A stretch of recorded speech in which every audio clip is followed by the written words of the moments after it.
Fala aí pessoal, tudo bom? Espero que sim. Preparei uma aula aqui.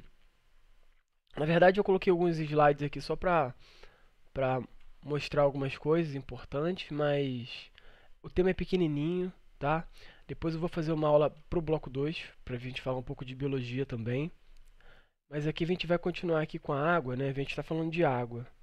Eu acho que desse tema aqui, acho que é a última aula que fala de água. Depois a gente vai falar de universo, tá? Aí eu vou preparar bastante as aulas de universo, porque quero fazer um negócio bem legal.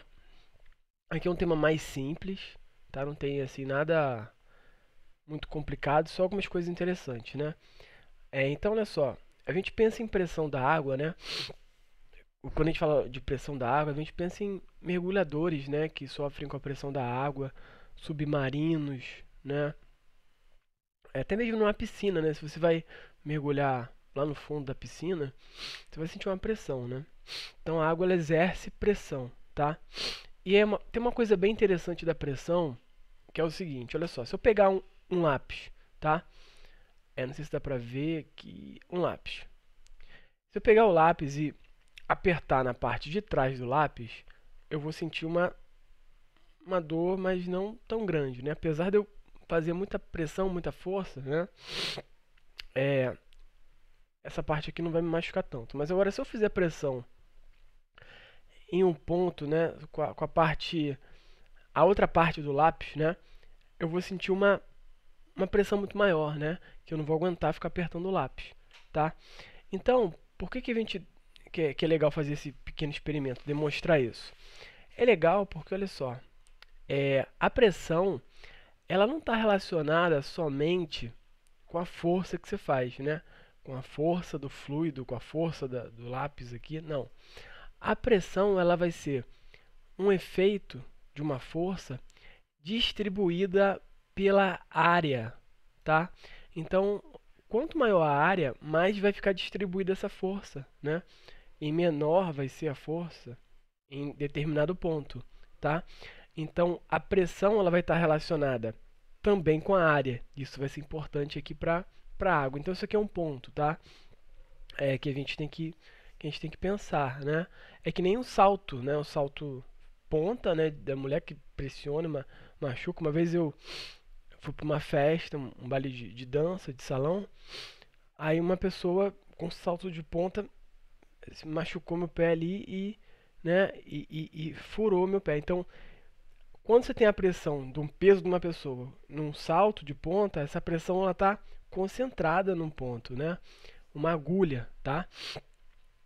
Então, e outra coisa, né, que a gente tem aqui é que é o seguinte: no caso da pressão da água, obviamente, né?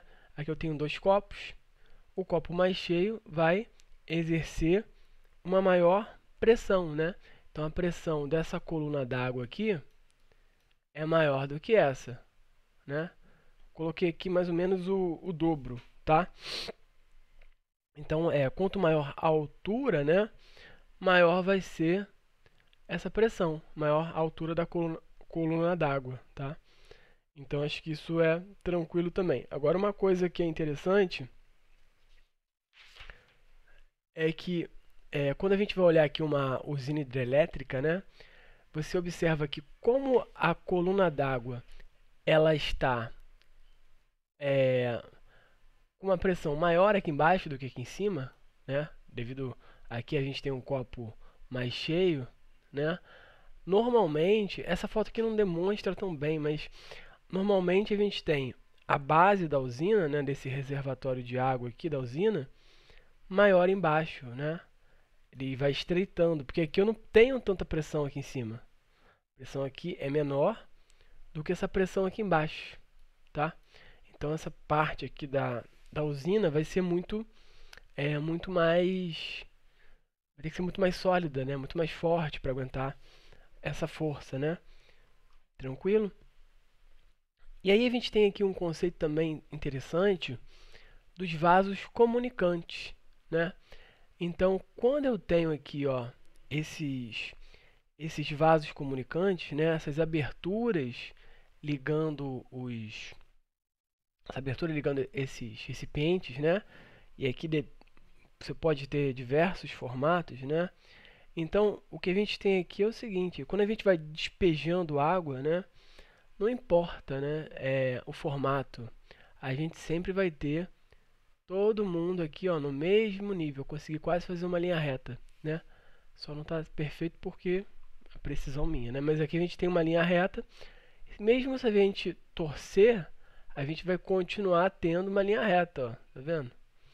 Então é por isso, né, que quando a gente tem um reservatório de água, o ideal é que esteja no local acima, né? Porque o máximo que a água vai conseguir correr é até igualar o nível, né? Então é por isso que quando a empresa de água vai lançar água, né? Vai utilizar uma bomba, né? A gente precisa de bomba de água. E uma coisa interessante é que em planta acontece um fenômeno que é diferente, né? E que a planta ela joga água para fora, né? Só que ela consegue levar a água da raiz até a folha, né? Até em cima da planta, sem sem precisar de bomba. Aí depois eu vou falar um pouquinho, né? Eu vou depois que a gente terminar a parte de tecido, né? A gente vai falar de planta também, tá? Falar um pouquinho de planta. Então, olha só. É... Então, isso aqui acho que é tranquilo, né? A caixa d'água ela precisa ficar em cima, porque o máximo que você chega é o equilíbrio aqui do nível, tá? Beleza, né? Então, como é que funciona, né? Como funcionam as máquinas hidráulicas? As máquinas hidráulicas, elas funcionam com um princípio que eu não coloquei aqui para não ficar tão complicado, não vou assim, a gente não precisa decorar tudo, mas uma coisa interessante é o seguinte, se você pegar uma garrafa de água, né, encher de água e apertar, a, você vai ter uma pressão maior, né? Só que assim, essa pressão ela vai ser igual em toda essa garrafa, né? Esse é um princípio chamado de princípio Blaise Pascal, tá? Então, o Blaise Pascal ele descobriu esse princípio, né, da pressão, tá? Quando se aperta, imagina que eu peguei uma garrafa, apertei, né, apertei a garrafa, a rolha foi expulsa, né? Então, qualquer parte desse líquido, né, que eu for apertar, né, qualquer parte do é, a pressão, né, que a gente vai exercer, ela vai ser igual para todos os pontos do líquido, né? E então o líquido ele tem essa propriedade, né? Que foi descoberta lá pelo Blaise Pascal. E aí a gente consegue fazer através desse princípio as máquinas hidráulicas. Então aqui a gente tem dois recipientes, né, com uma base comum, tá? E aqui o que acontece? A força que eu faço aqui, ó, ela vai corresponder a essa força aqui. Então aqui eu posso chamar de uma máquina hidráulica onde eu transporto a força, tá? Então aqui eu consigo exercer uma força num lugar e essa força vai resultar com é, com uma eficiência muito interessante do outro lado, né? Praticamente a mesma força que eu colocar aqui, né, 1 kg, vai chegar lá 1 kg também, tá? Então isso é bem bacana. Agora tem uma coisa mais interessante ainda, que é o seguinte, ó. Olha só, aqui eu tenho um ponto, vou chamar aqui, né, de ponto A, e aqui eu vou chamar de ponto B, tá? Então, olha que interessante isso aqui. Quando você tem esse cara aqui, ó, esse cara aqui, ele tem, eu fiz uma força de 1 kg aqui, tá? Só que essa força de 1 kg, ao invés de responder 1 kg do outro lado, não, respondeu a 50 quilos. Por quê? Porque essa área aqui, ó, é 50 vezes maior, tá? Então lembra que pressão está relacionada à área? Então é como se fosse 1 kg em cada pedacinho aqui, né? Em cada pedacinho desse eu vou ter 1 kg, 1 kg, 1 kg até chegar a 50. Então eu consigo fazer uma força pequena de um lado e essa força vai responder muito forte do outro, né? Então é dessa forma aqui que a gente tem o elevador hidráulico dos carros, tá? Agora você já entende isso, né? Como é que funciona o elevador hidráulico. Muito bacana isso, tá? E aqui a gente tem também, ó, um macaco hidráulico nesses mesmos princípios, tá? Aqui, ó, também a gente tem um mecanismo do freio, né? Que também vai seguir a esse mecanismo hidráulico. Olha só, aqui a gente tem o pedal, né? O pedal ele vai apertar um cilindro aqui, né, com pistão. E aí aqui, ó, observa que eu apertei uma área menor do que a área do cilindro do freio, tá vendo? Então essa força aqui, né, ela vai ser multiplicada para cá. E aqui o freio vai dar uma força muito maior do que a força que eu apliquei aqui no meu pé, né? Eu não preciso, né, ser um cara ultra forte para conseguir parar o carro. Aqui essa força tá muito multiplicada aqui, tá muito maior aqui, né? No pistão, que é a mesma ideia aí, né, dos macacos hidráulicos lá que eu falei antes, tá? Então assim, essa parte é basicamente isso, a gente entender como é que funciona uma máquina hidráulica. Uma outra coisa, né, que aí não vai estar tão relacionada, mas aqui como tem, na nossa ementa aqui, eu já falei também, mas para relembrar, a água ela também pode ser uma fonte de energia, né? A gente já sabe das hidrelétricas.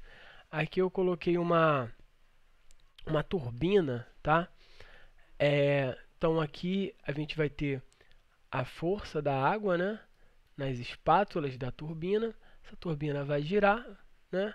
Vai acionar um transformador que vai converter essa energia cinética, né, do movimento da água, tá? Do reservatório de água que eu coloquei ali que tem uma pressão. Imagina que eu tenho um reservatório de água e aí esse reservatório de água tem uma pressão. Embaixo eu libero a saída de água para girar uma turbina, né? E aí eu vou ter o conceito, né, da hidrelétrica, tá? Então, né, lembra daquela barragemzinha que eu coloquei? Então você vai ter a barragem, exerceu uma camada de água, pressão, girou a turbina e aí a gente tem a água como fonte de energia elétrica, beleza? Então é isso. Eu vou colocar algumas questões para a gente fazer dessa aula aqui e vou preparar a aula da turma, a aula de tecido para as turmas do bloco 2, tá? Então obrigado, tudo de bom.